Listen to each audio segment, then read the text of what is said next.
مسلم کو شہید کر دیا گیا، وہاں کے لوگ بک گئے، بکتا وہاں کی گورنمنٹ میں چلے گئے۔ ابھی یہ معاملہ نہیں تھا، آپ مکے سے نکلے، راستے میں آپ کے گھوڑے آئے، عبداللہ بن جعفر جا کر کہا کہ آپ کوفہ مت جائیے۔ اب یاد آئیے، میں مقصد بتا رہا ہوں امام حسین کا جانے کا، اس کے بعد میں بہت تیزی سے لے کر چلوں گا آپ کو، آپ اپنے اندر سے سستی کو نکالیں اور محبت سے اس بات کو غائب کریں۔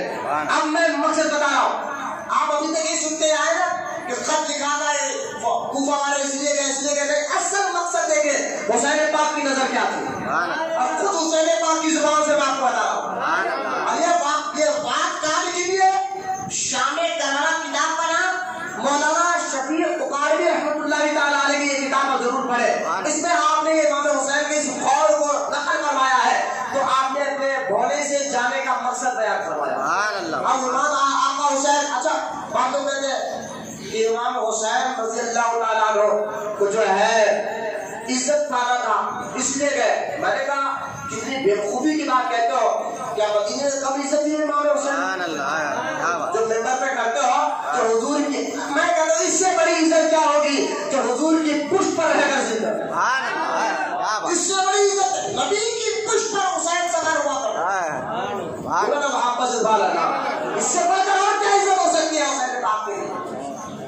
میں کرسی کے لیے گئے تھے، میں نے کہا جس کو جنت کی سرداری ملی ہو، جس کو نوجوان جنت کا سرداری ملی ہو، بادشاہت ملی ہو، جس کے بارے میں سرکار نے فرمایا تھا کہ میرا حسین جنت کے نوجوانوں کا سردار ہے، رضی اللہ تعالیٰ عنہ۔ وہ کیا عزت تو پہلے سے تھی، اور تو کرسی تو امام حسین جو گئے نہ عزت کے، یعنی عزت پانے کے لیے نہیں، نہ ہی کرسی پانے کے لیے، نہ کسی دولت دولت میں، یہ بھی نہ سمجھے کہ حسین غریب تھے معاذ اللہ، ہاں یہ بھی نہیں۔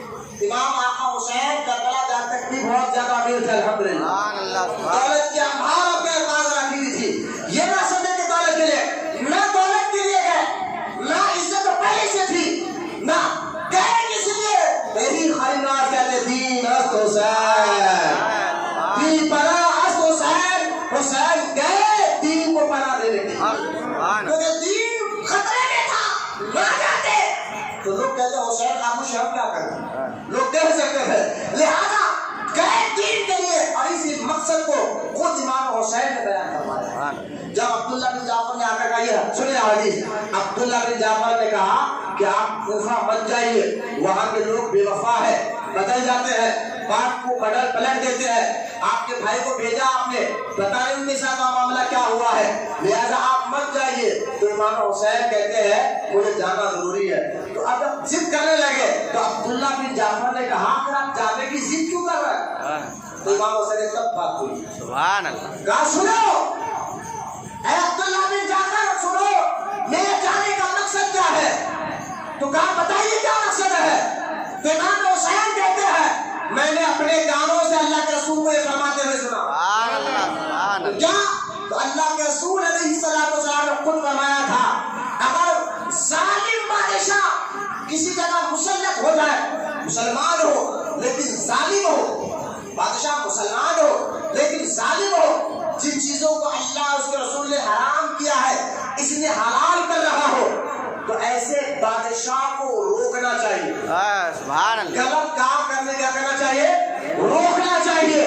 اگر ایسے بادشاہ کو اگر نہ روکنے والا ہو، موجود ہو، اس کے سامنے برائی ہو رہی ہو، دیکھیں آپ حدیث پاک ہے، اللہ کے رسول علیہ السلام نے فرمایا کہ اگر تمہاری آنکھوں کے سامنے کوئی برائی ہو رہی ہو، ہمت ہو تو اپنے ہاتھ سے اس برائی کو روکو، بولے محمد صلی اللہ علیہ وسلم، ہمت ہو تو اپنے ہاتھ سے اس برائی کو روکو، اگر ہاتھ سے نہیں روک سکتے تو زبان سے بولو، اگر زبان سے نہیں بول سکتے تو کم سے کم اس برائی کو دل میں بولا جاؤ، لیکن ایمان کا کم ترین درجہ ہے، کیا بات، نبی امام حسین جو خالص سنا میں آپ کو سنانے سے پہلے حدیث بتا رہا ہوں، تو لہذا اب مجھے بتائے ہمت، امام آقا حسین کے پاس ہمت کتنی تھی؟ سبحان اللہ، علی کے شعر ہے، ہاشمی خون کے رگوں میں ہے، مجھے بات بتاؤ، قادسیہ عراق کا علاقہ ہے، قادسیہ اس کو کہتے ہیں، وہاں پر حضرت عمر ابن خطاب کے دور میں عمر ابن خطاب نے وہاں پر فوج بھیجی تھی کہ اس علاقے کو فتح کرو. فوج گئی تھی وہاں پر لڑنے کے لیے. سنو آپ بات کو. تو ایران کا شہر تھا قادسیہ, وہاں فوج وہاں کے شہر کے لوگ اتنے زبردست, روم کے لوگ اتنے پاورفل تھے اس وقت میں. حضرت عمر کے دور ان کی دنیا کی آدھی زمین پر ان کی حکومت تھی. ان سے لڑنے جانا ہے. مسلمان قادسیہ کے مقام پر پہنچے تو 4 دن تک ان کو, کیونکہ قادسیہ والوں نے جو تالاب کے اوپر پل بنے ہوئے تھے, جس پل کے ذریعے سے شہر میں آ جاتا تھا, ان پلوں کو توڑ دیا تھا کہ مسلمان ہمارے اندر نہ آ سکے. بلکہ جو ڈر گئے تھے کئی جگہوں میں, لہٰذا تھے لاکھوں کی تعداد میں, پھر بھی مسلمان سے ڈرتے تھے تاکہ اندر نہ آ سکے. پلوں کو توڑ دیا تھا. تو سعد بن ابی وقاص جو اس فوج کے کمانڈر تھے, آپ نے اللہ کا نام لے کر گھوڑوں کے ساتھ سمندر پر گھوڑے چلائے تھے. جیسا آدمی پیدل چلتا ہے ایسا سعد بن ابی وقاص نے سمندر کے اوپر سے گھوڑے چلائے تھے. تو یہ مقام پر 4 دن تک صحابہ کو کھانے اور پانی کے لیے کچھ نہیں ملا. بھوکے تھے 4 دن کے بھوکے تھے صحابہ. قادسیہ کے مقام پر جنگ ہوتی رہی, نہ پینے کو تھا نہ کھانے کو تھا. خاقہ بن ابن عمر, آپ جانتے ہیں قادسیہ کے بعد ایک رستم پہلوان تھا. آج لوگ رستم کرتا, میں نے کہا رستم کافر تھا. لوگ تو ہمارا بیٹا تو رستم کی طرح پہلوان ہے. میں نے کہا پہلوان تھے تو سوچو تو نہیں, رستم تھا کافر اور اس کی پوری واہ ہوا کرتے تھی. رستم پہلوان جب ان صحابہ کے مقابلے میں آیا تو ایک صحابی تھے جس کا نام خاقہ بن عمر. حضرت خاقہ عمر, یہ صحابی رسول جو 4 دن کے بھوکے, توجہ کریں 4 دن کے بھوکے ہے. رستم پہلوان نے جب ان کا مقابلہ کیا, اس صحابی نے رستم پہلوان سے مقابلہ کیا تو رستم پہلوان جیسا شخص ان سے ڈر کر بھاگنے لگا. خدا کی عزت و جلال کی قسم مسلمانوں سنو, 4 دن کے بھوکے اس صحابی نے رستم پہلوان کے گھوڑے کی دم کو پکڑا تو ایسا پکڑا کہ جگہ سے ہلنے نہیں دیا. گھوڑا کتنا اسپیڈ جاتا ہے, پہلوان کا گھوڑا ہو, اس صحابی نے دم کو پکڑ کر جگہ پہ کھڑا کر دیا. 4 دن کے بھوکے تھے یار, 4 دن کے بھوکے تھے. بھوکے اس صحابی نے ایمانی جوش دیکھے, دم کو پکڑا, پہلوان کا گھوڑا جگہ سے ہلا نہیں. آخرکار رستم پہلوان تالاب میں گیا تو یہی صحابی تالاب میں کود کر اس کا سر نکالا. بولو محمد سبحان اللہ. میں جن کے غلاموں میں یہ جذبہ تھا, یہ صحابی ہے حضور کے غلاموں میں یہ جذبہ تھا, جن کی رگوں میں حضور کا خون ہو, ہاشمی خون ہو, وہ حسین پاک کے جذبے جس میں مبارک میں کتنا جذبہ ہوتا. لوگ کہتے ہیں حسین مجبور تھے کربلا میں, میں مجبور نہیں تھے. حسین مجبور نہیں تھے, میں بتاتا ہوں اس کے لیے. تو لہٰذا حسین کیسا ڈر کر خاموش رہتے بتایا, آپ کی آنکھوں کے سامنے یزید جیسا بغبغ شراب پی رہا ہو, نمازیں چھوڑ رہا ہو, خوبیوں سے شادی کر رہا ہو, شوہر کی ماں سے شادی کرنے کو اچھا سمجھتا ہو, بھانجیوں سے شادی کرنے کو اچھا سمجھتا ہو, بھتیجیوں سے شادی کرنے کو اچھا سمجھ رہا ہو. حسین پاک اپنی آنکھوں کے سامنے ایسے برائیاں دیکھ رہا خاموش رہے. ایسا ہو سکتا تھا؟ نہیں ہو سکتا. اس لیے کیا حسین پاک عبداللہ بن جعفر کو کہتے ہیں, میں نے اپنے کانوں سے سنا تمہارے آنکھوں کے سامنے کوئی بادشاہ ظلم کر رہا ہو, اگر تم نے ہمت رکھتے ہوئے اگر بھی نہیں روکا تو اللہ تعالیٰ اس بادشاہ کو بھی اور تم کو بھی دوزخ کے ایک ہی گڑھے میں ڈالے گا. تو آپ نے اپنے گھوڑے سے کہا تم سمجھتے ہو کہ میں اس کو نہ رکھوں؟ میرا مقصد جانا یہ صرف نہ کرسی کے لیے تھا نہ دولت کے لیے تھا, دین کو بچانے کے لیے. بولے محبت سے سبحان اللہ. مکے سے نکلے آقا حسین جا رہے ہیں, جاتے جاتے آپ کو راستے میں پتہ نہیں چلا بھی وہاں کیا ہوا ہے. راستے میں ایک لوگ ملتے ہیں, آپ لوگوں سے پوچھا کہ وہاں کے حالات کیا ہے, تو کسی نے کہا حضور وہاں کے لوگ کے دل تو یزید کے ساتھ ہے, دل تو آپ کے ساتھ ہے, تلواریں یزید کے ساتھ ہے. پھر بھی آپ چلتے رہے. جب قریب پہنچے تو آپ کو پتا چلا, آپ کو معلوم ہوا کہ ایک شخص جو کوفہ کے شہر سے آیا تھا, امام حسین کو آ کر کہا کہ آقا حسین آپ کے جو ہے بھائی کو مار دیا گیا, شہید کر دیا گیا, اور ان کے بچوں کو شہید. آپ سمجھ گیا حسین کا مقصد کیا؟ اب کربلا کو سنیا. بولے محبت سے سوال ہے. سستی آئے تو ختم کرنے میں آئے, آج اس موضوع کو میں ٹاپک کو ختم کرنے والا ہوں کہ ہمارا 14 جمعہ واقعہ کر والا تھا، لیکن میں نے اہم بنیاد آپ کو بتا دی کس لیے حسین گئے تھے۔ اب مجھے اس سوال کا بھی آپ کو جواب دیا کہ حسین مجبور نہیں تھے کر والا، مجبور نہیں تھے۔ مجبور کیسے؟ میں آپ کو اس سے پہلے آپ کو سمجھا رہا ہوں، غور کریں۔ امام حسین رضی اللہ تعالیٰ عنہ راستے میں آپ کو پتا چل گیا، ایک آدمی آیا کوفہ سے اور آ کر آپ سے کہتا ہے کہ آپ کے بھائی کو شہید کر دیا گیا اور آپ کے بھائی کے بچوں کو بھی بڑی بے دردی سے قتل کر دیا گیا۔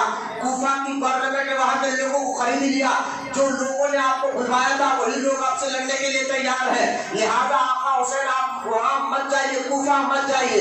تو آپ اپنے خیمے میں آئے، راستے میں رکے تھے، ڈیرے کے اندر آئے اور اپنے بھائی کے بچوں کو دیکھا اور بھائی کے بچوں سے کہا کہ تمہارے والد کو شہید کر دیا گیا، مار دیا گیا ہے، بتاؤ تمہاری رائے کیا ہے؟ تو بھائی کے بچوں نے کہا کہ آقا حسین سے کہ آپ ہمارے ساتھ چلیے، ہم ان لوگوں سے بات کرنا چاہتے ہیں، پوچھنا یہ چاہتے ہیں۔ بلایا تم نے، خط دے کر بلوایا، عزت کے ساتھ بلایا تھا، اب پھر تم لوگ باقی کیوں ہو گئے؟ ایک سوال مجھ سے کریں گے، یہ بات پوچھنے کے لیے ہمیں جانا چاہیے، ہمیں راستے سے پلٹنا نہیں ہے، مکہ واپس نہیں، ہم جائیں گے اس سے ضرور پوچھیں گے کوفہ والوں سے کہ بے وفائی تم نے ہمارے ساتھ کیوں کی ہے۔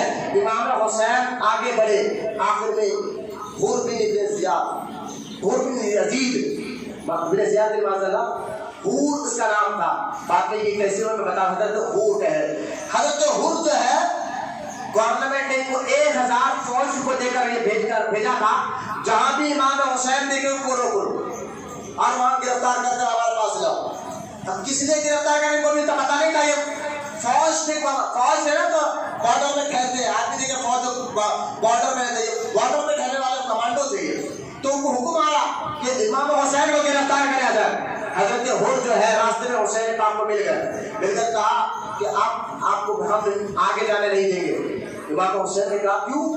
کیونکہ مجھے حکم آیا ہے کہ جہاں بھی آپ ملے آپ کو گرفتار کرا جائے، آپ کو پکڑا جائے اور پکڑ کر جو ہے اپنے زیاد کے پاس لے کر جانا جائے۔ تو امام حسین نے کہا دیکھو حور، میں جو آ رہا ہوں نا یہ اپنی مرضی سے نہیں آیا، وہاں کے لوگوں نے مجھے خط دے کر بلوایا۔ حضرت حور نے کہا واللہ میں نہیں جانتا کہ ایسا کوئی معاملہ ہو۔ تو امام حسین نے حضرت حور کو خط والا تھیلا اٹھا کر بتایا، دیکھو یہی لوگوں نے خط دے کر مجھے بلاتا ہو تو میں جا رہا ہوں۔ تو حضرت حور نے کہا کہ حضور مجھے اس خطوں کے بارے، کیونکہ حور عاشق تھا، عاشق رسول تھا، عاشق اہل بیت تھا، اس نے کہا حضور میں نہیں جانتا کہ خطوں کے بارے میں جو ہے ان لوگوں نے لکھا ہے، مجھے تو صرف حکم آیا کہ جہاں بھی حسین ملے گرفتار کرو، تو میں آپ کو گرفتار کرنے آ گیا ہے۔ تو آپ نے کہا میں گرفتار تو نہیں ہونا چاہتا، لوگوں نے بلایا تھا۔ حضرت عمر نے کہا میں آپ کو آگے جانے بھی نہیں دوں گا، میں آپ کے ساتھ رہوں گا، تو لہٰذا جب بھی نماز کا وقت ہوتا امام حسین کہتے ہو تمہارے ساتھ الگ نماز پڑھیں گے ہمارے ساتھ پڑھیں گے۔ حضرت عمر کہتے تھے آقا ہم آپ کے ساتھ نماز پڑھیں گے۔ خیر میں سے بس یہی ادب تھا، حضرت عمر بعد میں اچھے جنتی ہوئے۔ آپ حضرت عمر نے رکاوٹ کی اور ایک جگہ پر پھر حضرت عمر کو خط آیا بادشاہ سے، ابن زیاد نے کہا حسین کو ایسی جگہ روکنے پر مجبور کر دو جہاں پر پانی نہ ہو، جہاں پر جھاڑ نہ ہو، میدان ہو، کڑک دھوپ میں حسین اور ان کے گھر والوں کو کھڑا کر دو۔ حضرت عمر نے کہا مجھے آرڈر آیا ہے آپ کو اس کے آگے جانے نہ دے۔ امام حسین نے فرمایا تجھ پر تیری ماں روئے، تو حضرت عمر نے کہا تھا حسین آپ کا مقام و مرتبہ اعلیٰ ہے، کوئی اور یہ بات کہتا تو میں اس کو جواب دیتا، لیکن میں آپ کے خاندان کا عزت سے نام لوں گا، میں مجبور ہوں، مجھے اوپر سے آرڈر آ رہے ہیں، میں آپ کو آگے بڑھنے نہیں دیتا۔ حسین پاک رضی اللہ تعالیٰ نے فرمایا ٹھیک ہے ہم یہیں رکتے ہیں، اور جہاں کی مٹھی بھی خوشبو سونگا۔ آپ کے بیٹے زین العابدین نے کہا بابا جان کیا بات ہے؟ کہا بیٹا اس زمین کا نام پوچھو کیا ہے؟ تو پتا چلا اس جگہ پر جہاں حسین پاک کو زبردستی روکا گیا تھا، جو میدان تھا نہ آس پاس جھاڑ تھا نہ دریا بھی دور تھا، اس سے پہلے آپ کو روکا گیا تھا، تو لہٰذا اس جگہ کا نام کربلا تھا۔ اب یہاں سنیں ایک بات، کربلا کو جو واقعہ ہونے والا تھا 61 ہجری میں ہوا، 61 ہجری میں ہوا۔ یہ واقعہ جو ہونے والا تھا نا، حسین پاک ایسا شہید ہوئے، یہ بچپن سے خود حضور بھی جانتے تھے، حضور علیہ السلام حسین پاک کے بچپن سے جانتے تھے کہ حسین کے ساتھ یہ ہونے والا، خود مولا علی بھی جانتے تھے۔